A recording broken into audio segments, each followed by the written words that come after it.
नमस्कार, मी रूपा तुम्हा सर्व खवय्यांचं स्वागत करते। तर आज आपण खवय्यगिरी करणार आहोत महाबळेश्वर फेमस अशी स्ट्रॉबेरी क्रीम। चला तर मग पटकन रेसिपीकडे वळूयात। इथे मी घेतलेले आहेत काही स्ट्रॉबेरीज आणि त्या स्वच्छ धुण्यासाठी एका बाउल मध्ये पाणी घेतलं आहे आणि त्यामध्ये घालणार आहोत 1 चमचा विनेगर आणि थोडंसं मीठ आणि यामध्ये आपण आता ह्या स्ट्रॉबेरीज 15 मिनिटं भिजत ठेवणार आहोत। त्यामुळे या स्ट्रॉबेरीज वरची सगळी घाण माती धूळ निघून जाते आणि 15 मिनिटांनंतर आपण या स्ट्रॉबेरीज मधलं पाणी काढून 2 ते 3 वेळा दुसऱ्या पाण्याने ह्या स्ट्रॉबेरी स्वच्छ धुवून घेणार आहोत आणि त्यानंतर ह्या स्ट्रॉबेरीचे बारीक तुकडे करून घेणार आहोत। आणि विनेगर नसेल तर चमचाभर लिंबाचा रस वापरला तरीही चालेल। घरगुती स्ट्रॉबेरी क्रश करण्यासाठी 1 कप स्ट्रॉबेरीचे तुकडे आणि अर्धा कप साखर आपल्याला थोडा वेळ हे शिजवून घ्यायचं आहे। 4 ते 5 मिनिट शिजवल्यानंतर पूर्णपणे थंड करून घ्यायचं आणि त्यानंतर मिक्सर मधून बारीक असं वाटून घ्यायचं। तर आपला घरगुती स्ट्रॉबेरी क्रश हा तयार होतो। इथे माझे सर्व स्ट्रॉबेरीचे तुकडे करून झालेले आहेत आणि इथे मी घेतलेला आहे ट्रोपोलाइटची व्हिप क्रीम आणि ही क्रीम आता आपण ब्लेंडरच्या मदतीने छान व्हिप करून घेणार आहोत।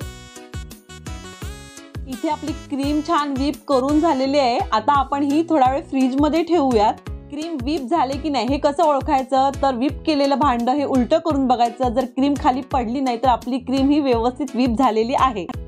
इथे मी घेतलेला आहे रेडीमेड स्ट्रॉबेरी क्रश। घरगुती स्ट्रॉबेरी क्रश कसं करायचं याची रेसिपी मी आधी सांगितलेली आहे। त्याचबरोबर इथे मी घेतलेली आहे व्हॅनिला आईस्क्रीम आणि थंड झालेली व्हिप क्रीम। सर्वात आधी आपण स्ट्रॉबेरी क्रश चमच्यामध्ये घेऊन दाखवल्याप्रमाणे ग्लासच्या साईडला आपण हे सोडायचं आहे आणि इथे मी आधी व्हिप केलेली व्हिप क्रीम पायपिंग बॅग मध्ये घातलेली आहे। सर्वात आधी आपण ग्लास मध्ये व्हिप क्रीमची एक लेयर लावूयात। पायपिंग बॅग मध्ये व्हिप क्रीम घातल्याने ती ग्लासामध्ये टाकायला सोपं पडतं।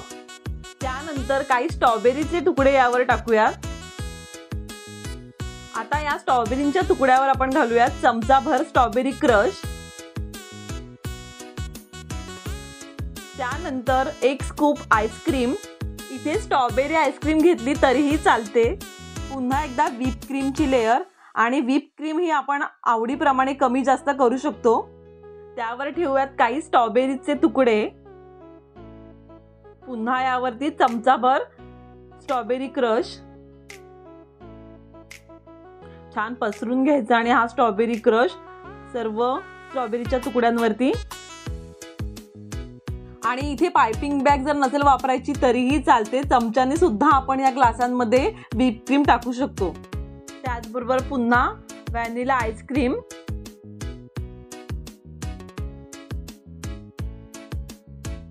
आणि सर्वात वरती भरपूर अशी व्हिप क्रीम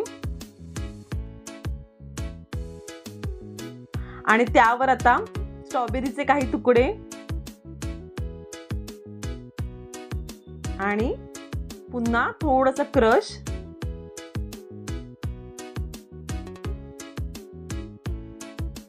तर खाण्यासाठी तयार आहे महाबळेश्वर स्पेशल स्ट्रॉबेरी क्रीम।